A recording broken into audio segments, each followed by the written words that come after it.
bismillaahi raxmaani raxiim inna lilaahi wa innaa ilayhi raajicuun. waxaa geeriyooday qaamuus bin saciid al saciid oo ahaa suldaankii cumaan qarnigii 14aad. wuxuu ahaa farcii aasaasihii reer al saciid, wuxuuna ahaa hogaamiyihii ugu da'da dheeraa ee bariga dhexa iyo dunida carabta wakhtiga ay soo mara ilaa dhimashadiisa.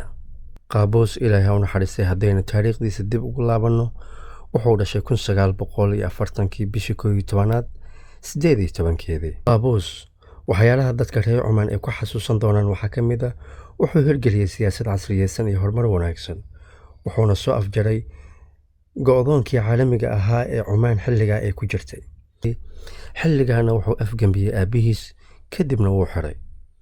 afgembigii dhicisoobay ee xilligaa jiray waxaa taageero buuxa siinayay dalka ingiriiska.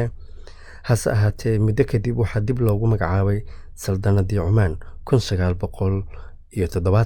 qaabuus waxyaalaha dadka reer cumaan ay ku xasuusan doonaan waxaa ka mid ah wuxuu hirgeliyey siyaasad casriyeysan iyo horumar wanaagsan, wuxuuna soo afjaray go'doonkii caalamiga ahaa ee cumaan xilligaa ay ku jirtay. xukunkiisa wuxuu kaloo soo kordhiyey heerarka nolosha bulshadiisa hadda ay ku jirto.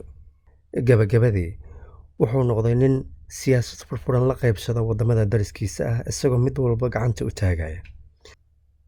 qaabuus waxaa laga helay 2015 cudurka kansarka.